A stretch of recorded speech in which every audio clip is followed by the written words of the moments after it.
Bonjour. Bonjour Marie, un grand plaisir de te voir Salut. en IRL. Bon, on s'est vu quelques fois en IRL, mais en tout cas sur le grand circuit, on se voyait sur les grands circuits l'année dernière aussi en vrai. Merci à toi pour le casque. On voit que la qualité du son est au rendez-vous et ça c'est pour le plaisir de nous tous et des spectateurs. On a du monde aujourd'hui. Donc ton propos, effectivement, ça va être de parler chauffage puisque c'est votre spécialité. Et notamment, on va parler aussi un peu GTB. Je crois que tu vas prendre un exemple sur un collège, si je ne me trompe pas, ou une Oui, tout piscine, à fait, sur sur quelques collèges en fait. sur quelques collèges.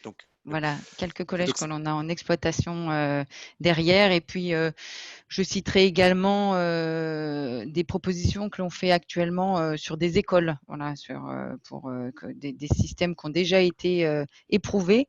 Je vous montrerai l'intérêt de ces systèmes.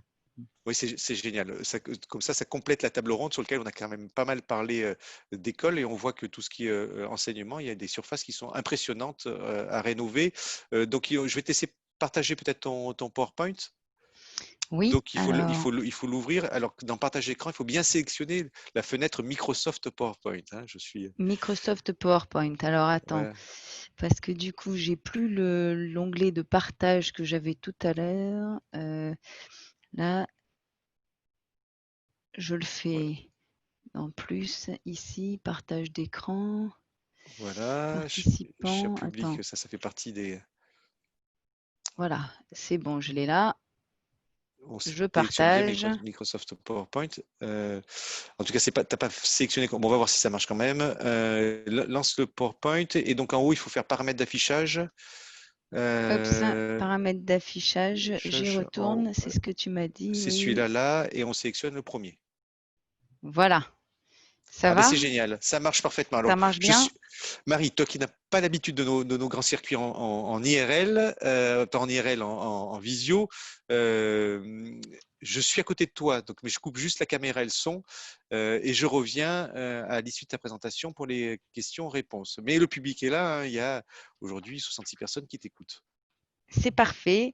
Donc, eh ben, écoutez, je vais commencer par présenter Prochalor. En fait, c'est une entité juridique et autonome dans son fonctionnement. En fait, à tout niveau, administratif, commercial et technique, on a nos outils de GMAO et GTB pour piloter nos installations et la maintenance qu'on effectue dessus. On a été créé en 1960 et on intervient majoritairement sur tout le territoire d'Île-de-France. Donc voilà, majoritairement, enfin que Île-de-France principalement et un peu l'ouest de la France, mais surtout l'Île-de-France. Notre activité, en fait, c'est on récupère l'exploitation maintenance d'installations de chauffage collectif. Donc on n'ira pas sur de la chaudière individuelle, mais on sera sur des systèmes collectifs. Donc les bâtiments tertiaires sont notre cœur de cible, mais également les logements d'habitation en fait qui ont une production collective. Quelques chiffres, en fait, on est 70 collaborateurs et on gère 1450 installations. Donc, dans le tertiaire, en fait, on a des spécificités au niveau des contrats d'exploitation maintenance. C'est que le public, en fait, en général, les contrats publics, on y retrouvera majoritairement la maintenance des équipements CVC associés. On a un découpage en lots, en fait, entre les différentes contrats de maintenance. Et dans les contrats privés, on serait plutôt sur de la maintenance multitechnique de grands ensembles tertiaires avec souvent en fait un cœur de métier pour la société de maintenance et la mise en œuvre de sous-traitants pour les autres métiers. Donc nous, Prochalor, en fait, c'est vrai qu'on est quand même très ancré CVC et on n'est pas trop sur les autres métiers. Il s'avère, c'est vrai que aujourd'hui, dans le cadre des contrats de performance énergétique, comme on fait partie de groupements d'entreprises et qu'on va intervenir sur l'ensemble des corps de métier dans le bâtiment, du coup, comme il faut s'engager sur une performance, on va nous demander d'assurer la maintenance globale du bâtiment. Et du coup, les acteurs publics se mettent de plus en plus en fait à demander aux entreprises de maintenance de pouvoir piloter tous les corps de métier. Voilà, donc du coup, on est amené à s'y mettre, mais pour l'instant, on y va sur la pointe des pieds, on va dire. on y va dans le cadre des contrats de performance énergétique.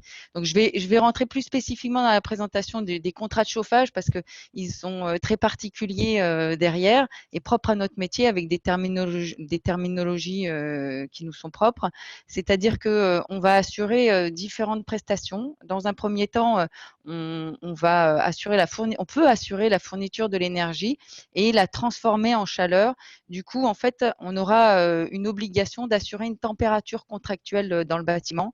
Et souvent, les bâtiments publics, c'est la température légale, c'est-à-dire 19 degrés dans l'ensemble du bâtiment public. Et on aura cette obligation, en fait, d'assurer les 19 degrés partout et en tout point du bâtiment. Et l'obligation d'assurer 19 et pas 20, parce que si on assure 20 degrés, c'est 1 degré, c'est 7%. Donc, on aura des dépassements de consommation. Et dans le cadre des contrats avec fourniture d'énergie, on s'engage sur une cible sur la base de 19 degrés et tous les dépassements, du coup, nous sont imputés directement puisque voilà, c'est l'objet même des contrats avec engagement sur la performance. Donc, dans le cadre des contrats de performance énergétique, typiquement, on part d'une cible, on part d'une consommation historique de référence par rapport à ce que l'on a pu être amené à constater dans l'exploitation du bâtiment. On détermine une cible de référence et on s'engage sur des économies. Et du coup, on va s'engager sur une nouvelle cible énergétique derrière et on sera pénalisé en cas de dépassement. Ensuite, le contrat P2, en fait, ça c'est la maintenance classique, hein, c'est tout ce qui est maintenance préventive, curative et avec derrière tout ce qui est contrôle réglementaire des installations, tout ce qui est la maintenance des équipements techniques. La partie P3, en fait, c'est la garantie totale, c'est-à-dire qu'en fait, du coup, on nous confie en fait la garantie totale des équipements. C'est très intéressant dans le sens où s'il y a une rupture de service, c'est-à-dire qu'un équipement tombe en panne et que du coup, on peut plus assurer le chauffage, on n'est pas obligé de passer par la phase devis, appel d'offres et commande avant de remplacer la pièce. On a, nous, l'obligation d'aller remplacer cet équipement cassé dans un délai qui est contractuellement défini. Donc, bien souvent, en fait, on nous demande sous 24 heures au plus tard, en fait, d'avoir remplacé l'équipement, voire une remise en service sous 6 heures, voilà, pour être sûr et certain d'assurer les températures contractuelles. P4, c'est très peu utilisé dans le cadre des marchés dans le tertiaire. En fait, c'est le financement des travaux dans le cadre des rénovations. Je dirais que sur du logement, ça peut être du logement collectif privé. Ça peut être intéressant pour financer une rénovation de chaufferie avec des engagements de performance derrière. Donc, c'est associé avec le P1, la fourniture d'énergie. On s'engage sur une économie et on finance avec les économies les travaux de remplacement de matériel. Et P6, ça, c'est les petits travaux associés aux équipements qui ne sont pas pris en charge par la garantie totale. Voilà, donc ça, c'est les terminologies des contrats d'exploitation et c'est donc ce que peut réaliser toute société d'exploitation de chauffage. Donc maintenant, je vais rentrer plus spécifiquement sur la partie pilotage des équipements techniques et l'intérêt du pilotage. Et après, je vous présenterai quelques résultats obtenus. Donc là, on parle de contrats d'exploitation que l'on a pour des collèges dans les Yvelines. Donc, on a installé en fait sur un certain nombre de collèges des systèmes de GTB pour du coup piloter l'intégralité des équipements techniques de la chaufferie. Et donc, du coup, les chaudières, la production d'eau chaude et surtout la distribution au niveau de chacun des circuits de chauffage. Et donc, je vais vous faire la présentation d'après. En fait, vous pouvez donc voir que l'on est capable en fait de piloter circuit par circuit l'ensemble des températures de distribution. En fait, que ce soit, vous voyez la première consigne, en fait, c'est sur le circuit demi-pension. On a la température de jour et la température de réduit la nuit. Avec les paramètres de la courbe de chauffe en fait qui sont renseignés et vous voyez ensuite après le circuit logement avec le réduit logement qui est moins important en fait que le réduit de la demi-pension en fait qui est inoccupé la nuit. Et les plages en fait, on est capable de gérer chaque plage horaire de ces réduits en fait pour une parfaite maîtrise de l'ensemble. Donc souvent en fait derrière, ils sont associés à cela des sondes d'ambiance placées un peu partout dans le bâtiment. Et avec ces sondes d'ambiance, on est capable de mesurer en fait l'inertie du bâtiment, de savoir en fait en combien de temps du coup les températures chutent dans le bâtiment et en combien de temps les températures vont remonter de façon à adapter le redémarrage du chauffage pour être à la température contractuelle attendue lorsque les élèves arrivent dans le collège. Donc il y a un apprentissage en fait de l'automate pour être sûr et certain que la température contractuelle de 19 degrés sera bien obtenue dans le collège lorsque les élèves vont arriver. Donc du coup, ici, c'est une représentation en fait de ce que je suis en train de vous dire et de ce qui a pu être mis en avant en fait par ACO précédemment, c'est-à-dire qu'en fait, vous voyez typiquement ici, en fait, au début de la courbe sur la gauche, en fait, au début des courbes, ce sont, on est en pleine nuit, en fait, le chauffage commence à arriver. À l'heure où les élèves sont là, en fait, bon, on a une hétérogénéité des températures, mais l'objectif, c'est d'être à 19. Et on voit bien l'apport thermique des élèves lorsqu'ils arrivent, en fait. Puisque on va jusqu'à 21,5 et ça, ce n'est pas le système de chauffage en fait qui amène cette température, c'est la présence humaine derrière. Donc on voit bien en fait après les réduits sur les périodes d'inoccupation. Donc là, l'inoccupation, c'est un week-end et on voit les températures qui chutent doucement puisque ça, tout dépend de l'inertie de la pièce. Et voilà, et après, vous vous retrouvez avec 2 journées complémentaires. Donc ça, typiquement, en fait, c'est vraiment le système de télégestion, enfin dans la chaufferie, en fait, qui permet de gérer, en fait, par circuit les températures. Aujourd'hui, on va beaucoup plus loin. Aujourd'hui, on essaye de faire en sorte de faire de la régulation par zone. Donc, je vous prends un exemple, en fait. On a une école, en fait, enfin, une école, enfin, une ancienne école qui est devenue centre culturel dans une collectivité territoriale. Et aujourd'hui, du coup, l'école n'est plus utilisée dans son intégralité. C'est-à-dire que elle n'est pas utilisée le lundi, elle est utilisée le mardi pour un cours de majorette et pour un cours d'art plastique. Le mercredi, elle est utilisée que le matin et un certain nombre de salles. En fait, avec des systèmes de régulation terminale par pièce, on va du coup être capable de chauffer en fait pièce par pièce chacune des salles de l'école et non plus l'ensemble du réseau en fait parce que avec ce que je vous ai montré précédemment, aujourd'hui, on ne fait qu'une régulation par réseau avec un réduit la nuit. Donc, si on a 10 classes en fait placées sur le réseau et qu'une seule classe est occupée, on va quand même chauffer les 10 classes. Avec des systèmes de régulation terminale tels que je vous le présente sur cette diapositive, on va pouvoir gérer classe par classe. Et ça, c'est ce qui nous permettra en fait les économies optimales à l'avenir. C'est sûr que ce sont de systèmes onéreux, mais qui sont indispensables pour permettre de bien gérer ces occupations et inoccupations. Donc, avec ces systèmes, les mêmes systèmes, en fait, comme on a parlé assez haut tout à l'heure, en fait, on fait la régulation des centrales de traitement d'air. Donc, je ne vais pas rentrer plus dans le détail sur cet aspect-là. Donc, le pilotage des équipements thermiques, ça nous permet de suivre un certain nombre de données d'ambiance, les températures ambiance, les taux de CO2 et d'hygrométrie. On va aussi mesurer un certain nombre de COV, en fait, puisque aujourd'hui, la qualité d'air intérieur devient quand même primordiale. Donc, pourront être repris, en fait, ces données-là sur les systèmes de télégestion. On va reprendre toutes les données de comptage et sous-comptage et ensuite toutes les données de fonctionnement avec les régimes de température par réseau, les données concernant les équipements, les chaudières, les données concernant les pompes et les régulateurs terminaux tels que je l'ai présenté tout à l'heure. Ces systèmes de GTB, en fait, on peut les pousser encore plus loin aujourd'hui, c'est-à-dire qu'en fait, on installe un certain nombre de capteurs dans le bâtiment pour nous permettre de faire de la maintenance prédictive. Donc, vous le voyez, en fait, sur le système de télégestion que nous-mêmes, on déploie en fait sur nos bâtiments, on a un onglet maintenance prédictive et en fait, on déclenche un certain nombre d'alarmes par rapport à certaines valeurs de capteurs, seuil de capteurs en fait que l'on remonte dans notre système.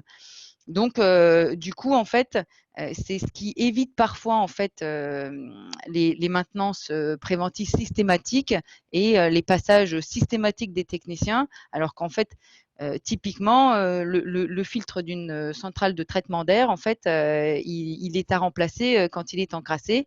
Et donc, du coup, on installe des capteurs en fait de mesure de déperdition pour savoir en fait si en fait, on n'a plus le bon passage dans le filtre et donc dans ce cas-là, le filtre doit être remplacé. Donc c'est-à-dire qu'on ne va plus obliger un remplacement systématique du filtre suivant une fréquence définie tous les 2 mois. On le remplacera que quand on sentira que l'air ne passe plus correctement dans le filtre.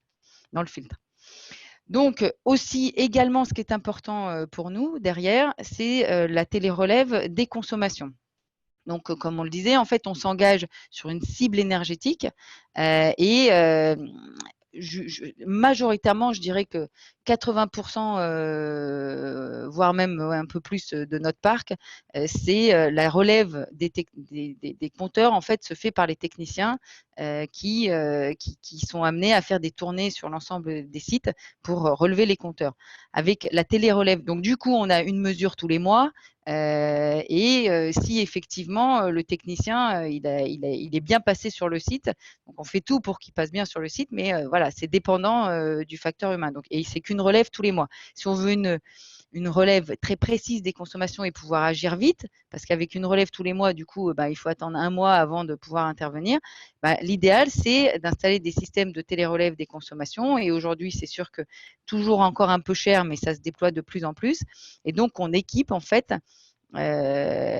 nos chaufferies en fait d'un certain nombre de compteurs pour pouvoir les télérelever et surveiller en fait les consommations usage par usage. Donc, dans le cadre des contrats de performance énergétique, c'est un point majeur du marché, en fait, c'est tout ce qu'on appelle plan de mesure et de vérification de la performance.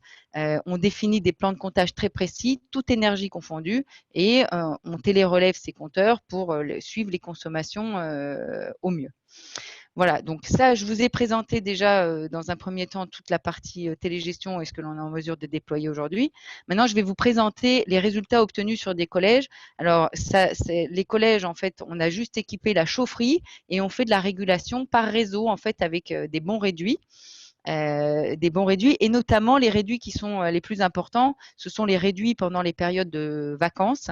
Et effectivement, on a l'autorisation de descendre jusqu'à 12 degrés dans les salles en fait pendant les vacances. C'est ce qui permet de faire le plus d'économies possible. Donc là, dans 2 collèges, je vous ai pris les exemples de 2 collèges en fait qu'on a équipés de systèmes donc de télégestion. Le premier, c'est le collège Le Racinet à Rambouillet. Donc en orange, en fait, vous voyez sur le diagramme en fait de droite, en orange, ce sont nos cibles de consommation qui sont ramenées au DGU contractuel. En fait, c'est que effectivement, on s'engage sur une cible par rapport à une rigueur climatique extérieure. Et donc, en fonction de la rigueur climatique, en fait, notre cible, elle varie. Ça, c'est le paramètre que l'on a le droit de faire varier dans les contrats. Et en bleu, en fait, vous voyez que ce sont les résultats obtenus.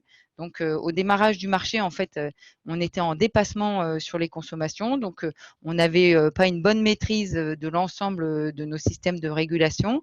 On a installé le système de télégestion et on a pu obtenir 30% d'économie d'énergie en fait sur ce collège-là. Donc, bon, là, on était en dépassement. Donc, je dirais que dans un sens, c'est pas très glorieux la première année du contrat. En fait, on était en dépassement par rapport à la cible qui est basée par rapport à l'historique. Donc, on a réussi à arriver bien en dessous de la cible. Dans le cadre du deuxième collège, Léon Blum, on était à la cible. Donc, vous voyez, on est à 517 pour 501. Donc, la première année, on était à la cible attendue. avec la mise en place du système de télégestion, donc du coup la régulation de chacune des zones, on a pu obtenir 33% d'économie d'énergie. Donc, il n'y a pas eu de travaux en fait en tant que tel sur ce collège. Ça a juste été la mise en place d'un système de pilotage performant. Donc, les résultats ne sont pas les mêmes pour tous les collèges parce que ça va dépendre de l'usage et la façon dont il était piloté précédemment. Mais il est certain que malgré tout, ces systèmes-là nous permettent d'obtenir des belles économies malgré tout. Ça n'empêche pas que pour pouvoir laisser 19 degrés dans un bâtiment, il est évident qu'il faut que le bâtiment soit quand même bien isolé parce que quand un bâtiment est très déperditif, 19 degrés, c'est pas tenable en fait derrière. Il faut que la température d'ambiance soit beaucoup plus importante pour qu'il n'y ait pas ces sensations d'inconfort derrière.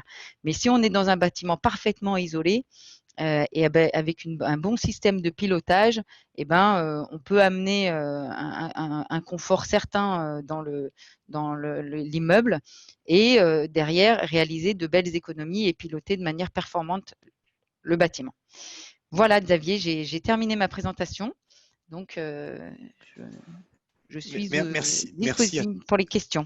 Voilà, merci à toi, merci beaucoup pour cette présentation, toujours avec talent, puisque là, c'est un métier que vous maîtrisez parfaitement et tu sais en parler, donc c'est un grand plaisir. Donc moi je suis étonné finalement, ce que j'ai retenu là, c'est une petite remarque, je pensais pas, c'est 33% d'économie d'énergie sur un collège qui est fait sans faire de travaux, c'est ça, c'est incroyable finalement.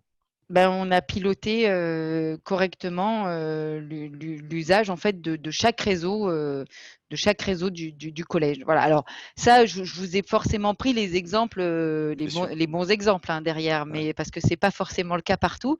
Mais là, typiquement, le résultat est là, quoi. Là, c'est les chiffres qui ont été présentés au département des Yvelines. Ouais, c'est-à-dire qu'on imagine, puisque c'est 40% d'économie d'énergie en 2030 qui doivent être faits, on imagine il y a certains bâtiments sur lesquels, en pilotant les usages et en faisant du pilotage, boum, on peut y arriver assez rapidement, ce qui ne sera pas le cas partout, on a bien compris. Hein. Non, mais tout à fait. Mais c'est vrai que, par exemple, la régulation terminale, c'est sûr que c'est un peu onéreux, mais malgré tout, des fois, c'est un peu aberrant de chauffer des pièces qui ne sont pas utilisées, quoi. On pense, par exemple, pendant la période de confinement, il était parfois nécessaire de laisser les bâtiments tertiaires chauffer, alors qu'en fait, tout le monde était en télétravail et il y avait quelques personnes ponctuellement qui pouvaient venir dans les bureaux, mais malgré tout, on chauffait l'ensemble de l'immeuble pour 2-3 personnes dans l'immeuble. Bien sûr. Et même, il y a une réflexion à mener, ça me faisait écho, mais là, on va prendre d'autres questions, mais ça faisait écho, c'est que finalement, il faut travailler avec l'administration qui gère le bâtiment, parce que aussi l'administration qui a ses classes, là, on parle d'école, hein, elle va dire, je vois que j'ai 2 classes qui sont pas dispo, je vais jamais mettre personne dans ces classes-là. Et donc, je vais pas les chauffer parce que du coup, ça va me faire d'économie globale. Là, on sera dans un monde idéal, en fait, quand effectivement, on pourra effectivement nommer la classe qui est chauffée et que, en fonction, et du coup, les gens se rendront dans cette classe chauffée, en fait, derrière. Ouais. Mais c'est vrai que la régulation terminale, elle permet quand même de choisir les zones chauffées, quoi. Donc, c'est ça qui est intéressant. Oui, oui. Alors, une question de Patrick qui était une question d'ailleurs qui était posée un peu en avance, mais c'est qui parle des CPE. Est-ce qu'il y a un guide? Est-ce qu'il y a des modèles pour rédiger des CPE? Alors, effectivement, je pense qu'il y a un guide. Alors, c'est vrai que nous, on est plutôt à télécharger en ligne les contrats de performance et y répondre que de rédiger les cahiers des charges liés aux contrats de performance. Mais c'est vrai que j'ai quand même déjà sur Internet, en fait, on trouve beaucoup de modèles, on trouve beaucoup de renseignements sur ces sujets-là, en fait. Je pense qu'il y a tout disponible pour pouvoir parfaitement mettre en place un contrat de performance énergétique. Mais le mieux, c'est quand même de s'appuyer sur un bureau d'études parce que c'est très particulier et notamment pour la garantie de performance énergétique derrière, il faut faire un cahier des charges assez costaud, assez musclé pour que on puisse bien définir les consommations de référence, les économies attendues et les moyens de mesure. Donc le mieux, c'est quand même de monter son cahier des charges avec un bureau d'études. Ouais. Mais j'imagine aujourd'hui sur la GTB, mais on pourrait dire le smart building, hein, peut-être quelque part maintenant ça devient le. Est-ce que c'est la Mmh. même chose? Mais est-ce que aujourd'hui, ce que tu disais, c'est qu'il y a des automates qui deviennent quelque part, je dirais, il y a un peu d'intelligence artificielle pour qu'ils viennent adapter les lancements de chauffe en fonction des usages qui sont réellement effectués, Oui, alors ça, c'est sûr ou de que, l'inertie du bâtiment. oui, en fait, effectivement, aujourd'hui, il y a une mesure, en fait, on mesure l'ambiance, en fait et en fonction de cela, en fait, on voit comment, réagit le bâtiment quand on applique des températures de réduit derrière et on voit comment le bâtiment se comporte quand on remet en chauffe et du coup, le temps de démarrage est adapté en fonction de l'isolation de l'enveloppe. Et ça se fait en automatique. Ça se fait en automatique, Ah oui, exactement, oui. c'est incroyable. Et donc, est-ce que le numérique aujourd'hui bouleverse vos métiers euh, Alors, on peut pas parler de enfin, on peut pas parler de bouleversement parce qu'en fait, je dirais qu'il y a quand même un paramètre important, c'est qu'il y a des hommes sur le terrain et il y a une nécessité que les hommes sur le terrain, en fait, ils s'approprient, ces nouveaux équipements et ça se fait pas non plus du jour au lendemain. Donc et il y a ce point-là et le deuxième paramètre, c'est la fiabilité du matériel installé. Parce que, ne serait-ce que la sonde d'ambiance, c'est un équipement qui est très complexe, à exploiter puisqu'il y a souvent une pile à l'intérieur. Donc, du coup, il faut assurer la maintenance de l'équipement. Donc, je dirais que on a vu souvent des sondes installées un peu partout, et puis après, on s'est rendu compte que c'était compliqué d'assurer le remplacement des piles. Donc voilà, donc je dirais que voilà, il y a un peu de vitesse, quoi. Il y a des idées que l'on a en place et après le temps de les déployer et de trouver les matériels les plus performants qui soient. Donc ça fait quand même des années que les exploitants de chauffage ils déploient ces outils-là. Mais sur de la régulation terminale, on commence tout juste à être sur des équipements performants maintenant, quoi. C'est pour ça qu'en fait, j'en parle beaucoup plus aisément, c'est qu'on est capable de le proposer et de proposer du matériel fiable et performant. ouais. Une question d'Hippolyte qui nous dit, lorsqu'on utilise partiellement le chauffage pour ne pas avoir à chauffer tout le bâtiment, n'y a-t-il pas un risque de fonctionnement sous régime? C'est ce qu'on dit, donc pas au moment optimal, qui peut Mmh. affecter la durée de vie du système de chauffage. En fait, non, j'aurais pas tendance à penser ça. Là, après, derrière, il faut assurer une bonne maintenance. Et puis après, en fait, sur la conservation, la température de réduit, effectivement, faut qu'elle soit adaptée. Il faut pas couper le chauffage, hein. Il faut juste mettre en place des systèmes de réduit qui soient adaptés en fonction de la durée. Si je fais juste un réduit de nuit, il faut faire un delta de 2 degrés. Si je fais un arrêt de 15 jours, on peut descendre avec un delta de 7 degrés, en fait, 7-8 degrés. Mais il faut adapter la durée, la température de réduit. Après, en tant que tel, par exemple, les chaudières collectives, elles ne fonctionnent pas tous les étés, quand il n'y a pas d'eau chaude sanitaire, les chaudières ne fonctionnent pas. Les circuits sont maintenus en eau, donc on ne constate pas de dégradation quand l'équipement est arrêté, quoi. Ok. On justement, on en profite de ces périodes d'arrêt pour faire les bonnes opérations de maintenance, quoi. Très bien. Merci beaucoup, Marie, pour cette intervention.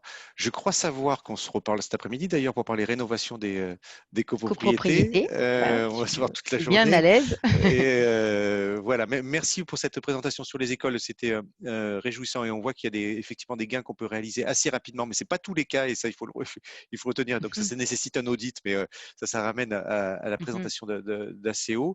Je te dis donc à très bientôt. On se revoit quand même d'ici une demi-heure à peu près, 20 minutes pour se dire au Oui, revoir, hein. tout Donc je à te fait. repositionne en tant que spectateur et Merci donc il y a Xavier. à très bientôt alors.